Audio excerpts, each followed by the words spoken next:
कल जो हम लोगों ने बातें चुनाव आयोग के समक्ष रखी हैं, मैंने कल कहा था कि उससे जुड़े हुए सभी दस्तावेज सबूत आज मीडिया के सामने रखेंगे।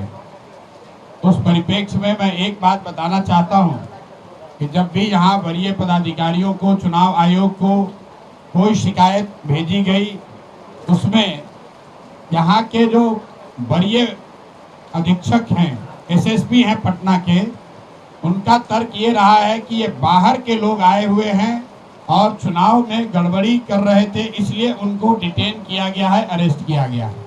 इस संदर्भ में यहाँ के एसएसपी कार्यालय से एक पत्र भी जारी किया गया है और उस पत्र का मजमून ये है, मैं आपको दिखा रहा हूँ।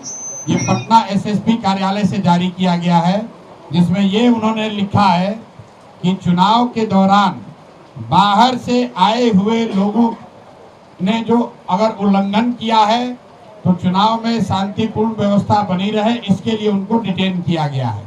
ये पटना के एसएसपी का ऑफिस से जारी किया हुआ वक्तव्य है, जो आप सब देख सकते हैं। आपको मैं अभी जारी भी करूंगा। जब कि इसकी सच्चाई से उलट, इस दावे से उलट जो सच्चाई है वो आप देखिए। टोटल 50 से ज्यादा लोग अरेस्ट किए गए हैं और उसमें से ज्यादातर लोग पटना के लोकल लोग हैं, जिनके घरों में घुसकर पुलिस ने दबिश दिया है।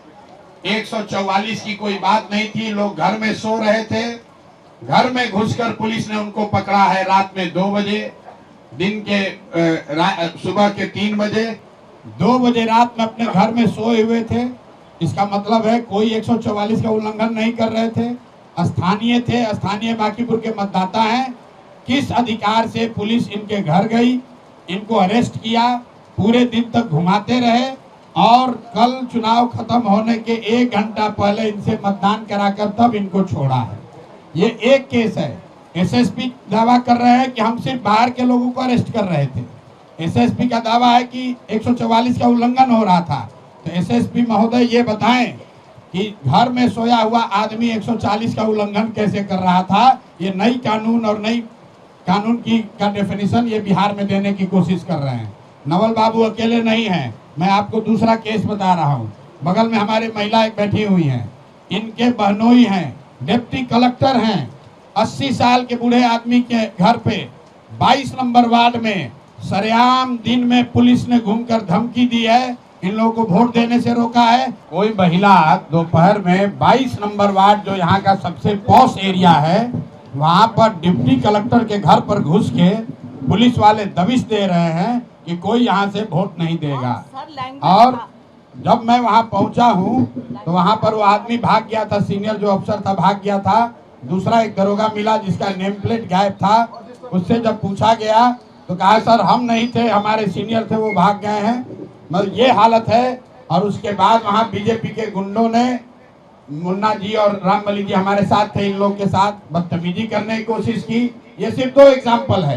अब आप तीसरा सुनिए। मैं आपको सिर्फ उदाहरण के तौर पर 3-4 दिखाना चाहता हूं, ताकि जो यहाँ का एसएसपी है कंप्लीटली अनप्रोफेशनल, इनकॉम्पिटेंट, ये आदमी वही एसएसपी है जो नीट की छात्रा के साथ रेप और हत्या हुई तो इस एसएसपी ने कह दिया कि आत्महत्या है। और ये एसएसपी राजनीति करने के लिए यहाँ पर देखिए, और अपने सुपरवाइजर्स को, सीनियर्स को गुमराह कर रहा है। और इस एसएसपी के ऑफिस ने जारी किया है लेटर कि सिर्फ और सिर्फ बाहर से आए हुए लोगों को अरेस्ट किया गया है, डिटेन किया गया है कानून व्यवस्था के लिए। तो एसएसपी महोदय को ये बताना है कि भाई इनके घर में 2 बजे रात में आप जाकर इनको क्यों उठाए। ये महिला के घर में, इनके रिश्तेदारों के घर में 12 बजे दिन में आप पुलिस क्यों भेजे हुए। सक्रिय राजनीतिक सामाजिक कार्यकर्ता हैं। पुलिस एक बार इनको पकड़ कर ले गई, बेऊर में बैठाया, फिर जनसुराज के जब लोग पहुंचे वहां से छोड़ दिया, फिर दोबारा पुलिस आकर इनको इनके घर से पकड़ने के लिए गाड़ी में जबरदस्ती 100 लोग मिलकर बैठा रहे थे। तब तक हम पहुंच गए, फिर छोड़ दिया।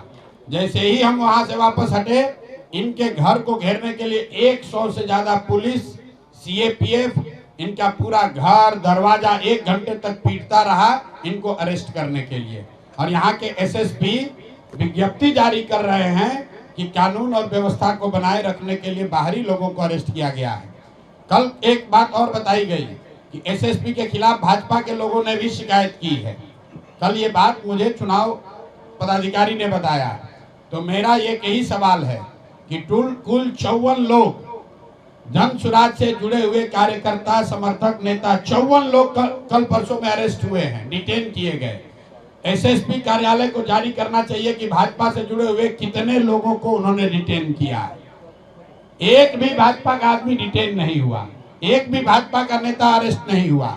हुआ यह है कि आगे आगे भाजपा के लोग चल रहे थे और जिनको जिनको वो चिन्हित कर रहे थे उनको पुलिस वाले अरेस्ट कर रहे थे, डिटेन कर रहे थे। ये पुलिस प्रशासन का नंगा नाच हुआ है, लोकतंत्र शर्मसार हुआ है। और हम लोग बिहार के ही हैं, आप सब बिहार के पत्रकार हैं। 20 वर्ष का नीतीश कुमार के राज में इस तरह का प्रशासन और पुलिस का दुरुपयोग हम लोगों ने कहीं नहीं देखा है। मैं ये भी आपको बताना चाह रहा हूँ कि जो ऑब्जर्वर आए हैं इलेक्शन कमीशन के, उन्होंने पूरे टाइम फोन उठाया है। जो यहाँ पर डीएम हैं कुंदन जी, 100 बार फोन हम लोगों ने किया है, 100 बार फोन उठाया है। लेकिन एकमात्र एसएसपी है जिसने किसी का फोन नहीं उठाया, कोई जवाब नहीं दिया, किसी को कोई इंस्ट्रक्शन नहीं दिया।